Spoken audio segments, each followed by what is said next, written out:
up, guys? We are here in Moscow.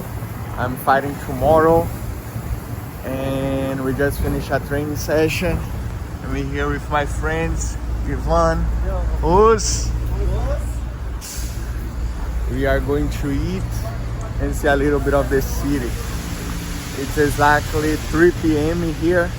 I'm fighting. Tomorrow is the press conference and the weightings, and I'm just fighting on Wednesday.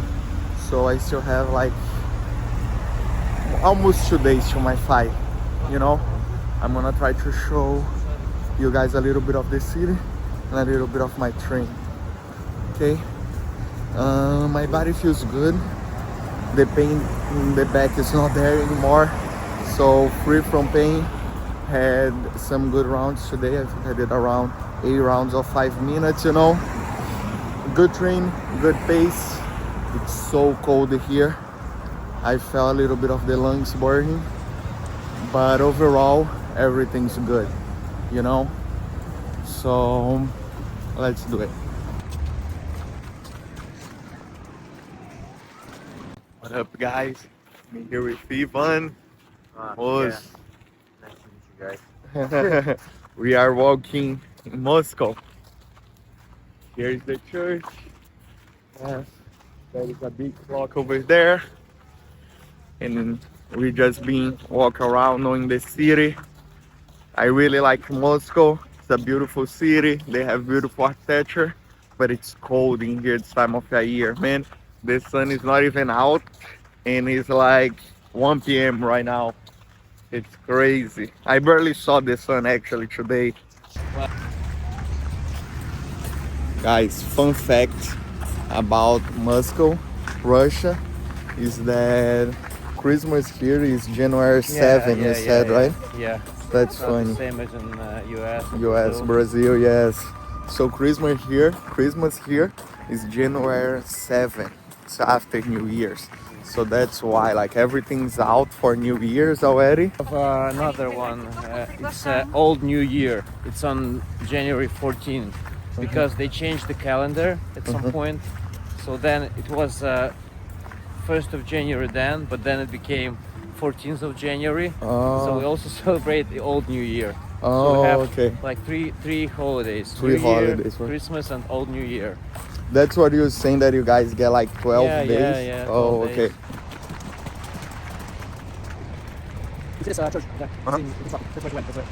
Oh, okay. Now we are rushing back to the hotel because I just got the message about the rules meeting. It's at 1:30. They send the message at 1:25, you know. But I was leaving the hotel and I saw Oliver Taza. We were talking and he told me. But I was like, oh, it's probably not mandatory. But we're gonna go back there and we're gonna eat there, you know. I'm here with Ivan, so let's do it.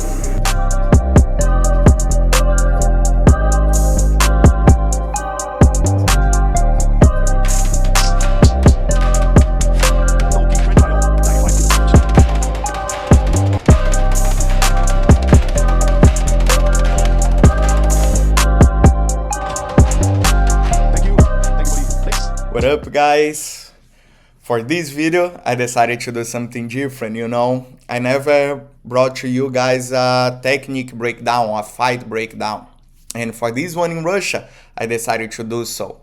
It's a really fast video, so let's go for it. I'm gonna break it down a little bit about my mindset, about the fight itself, the techniques that were going on. And I'm also gonna tell you guys a little bit about Russia, you know, what I thought about Russia. And let's start by there, you know.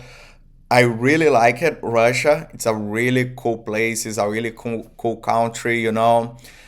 But I had some troubles with the trip because a really long trip, you know. The total travel time, I think was like 22 hours, 24 hours to get to Russia. And I fought 10 days before this fight on Russia. I fought at Who's Number One against Abe. I ended up getting the win there. And that was already another challenge because I was getting ready for my fight against Abe.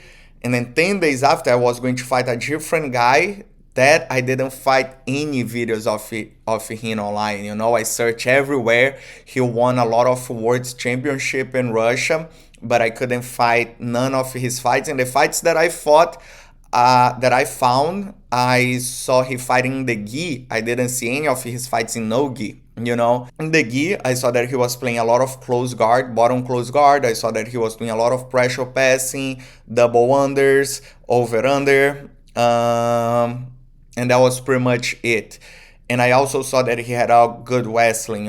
So that was things that I was in my mind that I should watch out. Got to Russia. ACB was an amazing event. The organization did a really good job. They put us in a hotel that was really good. They have all you can eat food for breakfast, lunch, and dinner. I was really under the weight, so I ate a bunch. I ate all the good stuff, and was just really good experience. In the hotel they also had sauna, gym, everything. I was having a little trouble with the time difference. I think it was like 11 hours difference. The trouble that I was having was because I couldn't sleep, and I would wake up at 5 a.m.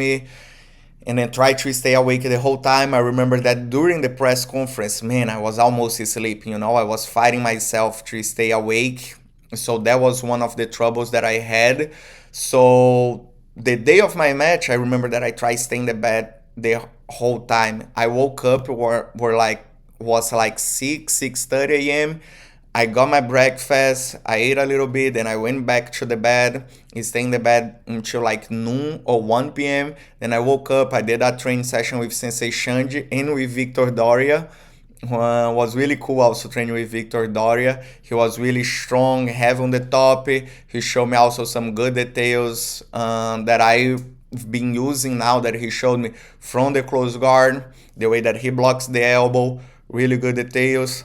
And then I trained with them until like 2 p.m.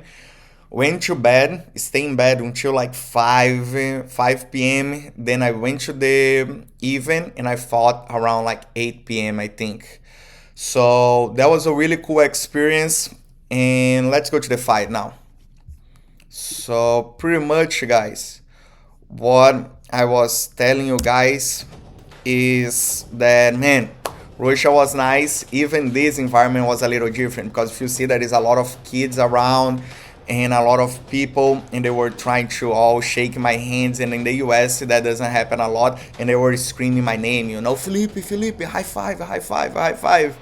In the US usually it's just like the hall, you go and you fight, you get on the mats, and then you see everybody. And this one, everybody's already close to you. It reminds me a lot of the UFC.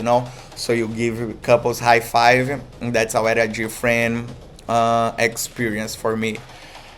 And then we went inside of the matches. They had a really big mat space, what was really cool. That fight was for the belt at 95 kilos, was like 200 and 208, 209 pounds.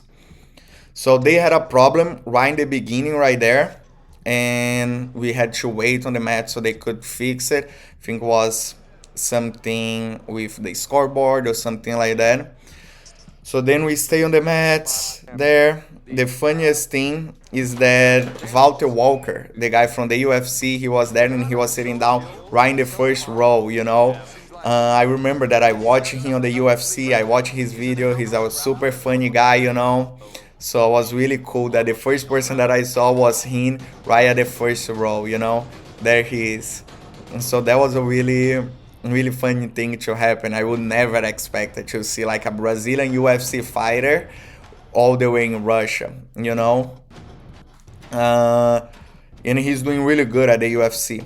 So yeah, they took a little bit of time to start the match, and then that was when the match starts. I wanted to break it down the first takedown. So the rules of the event was 9 minutes only, and you could not pull guard. You could not pull guard, And submission only, does that means is that any submission attempt you get 1 point if it is a good submission attempt. If it was a deep submission attempt, you get 1 point. So I wanted to go to the ground as fast as possible so I could use the 9 minutes to try to get into some submission attack. And since I could not pull guard, I decided that the first movement that he would make, I would fall and play on the bottom. Because I didn't want to spend time trying to figure out his wrestling and try to take him down since I just had 9 minutes. If you see right away, right we start, he's already putting his right hand over my arm. And I saw that he likes a lot of pass by, throw bys. So I saw that he was doing that, and at first I kind of start to hold his hand so he could not use the collar tie because he needs the collar tie to pull me and get me off balance and got a good pass by. So if you see, I'm hanging on his hand a lot until the time that he gets to my collar. So look, boom, here we start. We going, he has the collar, he's controlling the inside, I start controlling the inside, hand goes over, boom, look, fighting the hands, he goes, boom, right there. If you see, as I start to fall, how I just said, I wanted to play on the bottom, but I didn't want to fall in a bad position. So as I start to fall, I start to overextend my left leg so I could block the outside.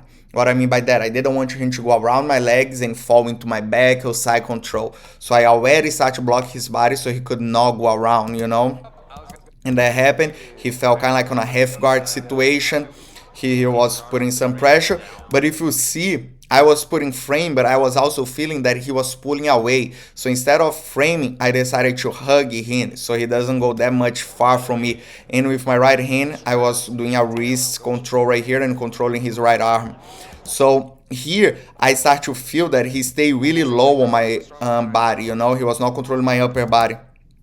And that was when I saw the opportunity to go to omoplata or a rubber guard. He did a really good job. Whenever he felt that, he started to go on top of my left knee right away, of my right knee, actually, sorry, and start to push this knee away. Look, he went over my right knee to make sure that I could not free the leg and go to a omoplata or a triangle or something like that. Whenever I felt that, he also started to walk to my right, to my left. So see that he shifts a little bit to my left, right there.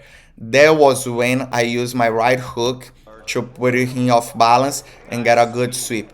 Right away, he started to look for a triangle. So I kept my hand on the ground and see how it goes under my armpit. He was trying to use that to pull my arm inside and get a triangle. And then I just kept my hands on the ground, both hands on the ground, until I felt safe to pull my hands away. And here I was trying to step over his leg. So see how I'm controlling his right foot to make sure that I go to a headquarters or something like that. He did a good job pull his knee to his chest and shooting this leg on the outside, doing kind of like a scissor motion right there. So boom, he went to the scissor. But here he did an interesting thing. Instead of locking his feet together and try to off balance me, he decided to step on my chest to start creating heel exposure right here. But the only thing of this position is that his heel is exposed. So look, see how his heel here is exposed? He started to hook my back with his big toe and his heel is pretty much exposed. On this side, or with my right arm, I started blocking his knee. Why? Because I was already pulling his leg a little bit deeper and making sure that I didn't lose the knee line, So if you see it, I was blocking, boom, here I decided to pull the trigger. I went all the way for my heel hook. I felt that I got a good bite. What does that mean? I would have to double up on that. So I would have to let it go of the control on his knee with my right hand. But what I did, I put my right leg on the way so he could not free his leg. So if you see, my right leg started doing the job that my right hand was doing, and then I double up in the grip. Whenever I fell, he started to sit up, see? And that gave me the time to step on the ground and go all the way belly down so he could not get up and fight my head. I would try to put something between my head and his head. That was my right leg. If you see, whenever I got a good bite, instead of crunching in, he decided to overextend his body and try to pull his leg through. But my grip was really tight, and that was already a really good brake mechanics. And then he screamed. I let it go right away. I felt his leg popping sometimes. That was right away. I went to check on him, and then that was pretty much what I happened on the match. Then I was really happy. I went to talk with Sensei Shanji, that ended up getting a little mad with me because the plan was to not let him go under my legs, but he ended up going because he did a good job by squeezing the leg, and trying to go to a heel hook. He ended up getting his heel exposed, and then I went to his heel, and that was it. So here was myself playing a little bit with the Walker, really nice guy. Also, I watch his videos. Here's the official announcement of the win. Was really happy. I was really emotional also because I've been working a lot these past few months. I've been training a lot and getting these two victories at Who's Number One Fight of the Night and at the ACB, the title was a really big deal for me. So I was really emotional and really happy that I could make it happen. So yeah, we got the belt. Boom. Here I went to talk with his coach. Yeah, really nice belt, really heavy belt. Uh, so yeah, I gave a shout out for the my friends here in the US, friends back in Brazil. Uh, that was really fun moment. And then in the end, his teammate went on the mats, and I was not really understanding what he was saying. He was speaking Russian, but the guy, the commentator, he came to translate it for me. And pretty much what he told me was that the guy said that I beat his teammate, but now it's his turn. He's the next one in line, and he wants to fight me next. Right away, I said, yeah, for sure, let's do it. I would come back here in Russia at any time, and let's just make it happen. Send me the contract. And then we did a little face off right there. Good shaking hands. And that's it. If you see, there you go. That is the little replay. Nice throw by. I protect the outside right here. He did the little scissor motion right there. If you see, his heel was already exposed. I got a good bite. I fell, and I put my right leg between me and him, going all the way belly down and getting the tap. Boom. Right there. Nice. So yeah, guys, that's a really different way for us to do the content. I brought a breakdown with kind of like a little talk and watching with you guys the fight again. How I said, that was a really special moment. I was really happy. I can't wait to defend my title either in Russia or here in the US or in Brazil. ACB, just give me a call. And yeah, for you all there watching, thank you so much for being watching. Thank you so much for all the support. Please, if you didn't subscribe yet to my channel, subscribe right now. It takes no time. Also, like my video, please, and drop your comment what should be my next video here on YouTube. Should be about Tokyo, should be about Who's Number One, should be about seminars, training, all, or something about all I eat in one day, something like that. Give me ideas. I have a lot of videos coming, so make sure that you guys subscribe, please, guys. Thank you for watching, and I see you all around. Us.